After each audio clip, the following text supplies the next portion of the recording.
It's 3 a.m. A junior staffer is on their fourth cup of coffee, finishing a report that has taken weeks of grueling research. 10 hours later, a well-rested executive walks into the boardroom, takes the report, and receives the promotion. We're taught that the path to the top is built on effort, yet the people actually running the company are rarely the ones sleeping under their desks. They project an image of unhurried speed, a stark contrast to laborers grinding beneath them. This reveals a social ecosystem governed by energy conservation. Most act as hunters, burning massive mental and physical energy to survive. High-level operators, however, are scavengers. They wait for the hunter to finish the kill, then collect the reward with their own reserves completely intact. This is the core of Law 7. Get others to do the work for you, but always take the credit. It's a strategy built on cold logic. The less energy you spend on the labor, the more you have available to spend on the acquisition of power.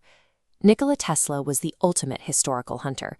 Driven by an obsessive genius, he worked grueling 18-hour days, exhausting himself to physically redesign primitive dynamos and solve the industry's greatest puzzles. Thomas Edison utilized that energy. He promised Tesla $50,000 to improve his company's dynamos. But once the work was done, Edison kept the improvements, took the public credit, and dismissed the payment as a joke. Tesla then pioneered alternating current, but he lacked the energy to manage the business of power. He relied on George Westinghouse, who secured the lucrative patents and ensured the world would associate the Westinghouse name with the AC system. Even the radio was built on Tesla's foundational labor.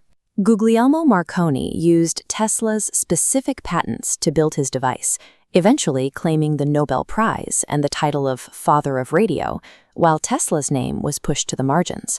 This page from the 48 Laws of Power details the financial reality of these exchanges.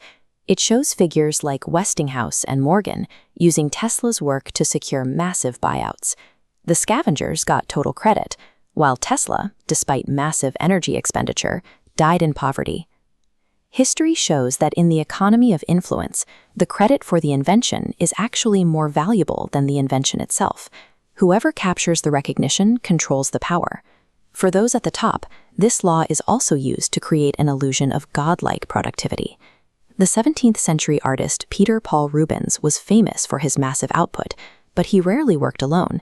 He managed a secret production line of dozens of specialized painters. They did the grueling work of filling in backgrounds and painting intricate details on his canvases for years. When wealthy clients visited his studio, Rubens would shoo his painters away.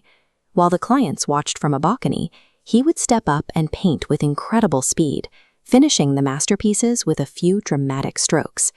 The clients were blinded by the performance. They left believing Rubens possessed a superhuman talent, unaware of the massive labor force that had actually built the foundation of the work. Appearing as a genius requires you to hide the sweat. By obscuring the toil of your subordinates, you effectively transmute their collective energy into your personal reputation. There's an obvious moral problem here. Deliberately taking credit for another person's hard work feels like a form of theft. It violates every standard of fairness we're taught as children. But the mechanics of power are amoral. The hierarchy is an ecosystem, and in an ecosystem, refusing to understand how scavengers operate doesn't make you noble, it just makes you an easier target. This is the reversal section of Law 7, which warns that stealing credit is a dangerous game if your own position isn't firmly established. If you grab credit while you're still a vulnerable subordinate, you don't look like a genius. You look like a greedy exploiter. Your peers will see through the move immediately, and your superiors will see you as a threat to their own standing. Successful operators like Henry Kissinger understood this balance. During the historic opening of China, he navigated the flow of credit with surgical precision.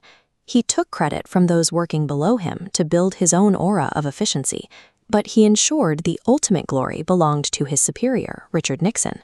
He used the captured credit to make his master look even more brilliant.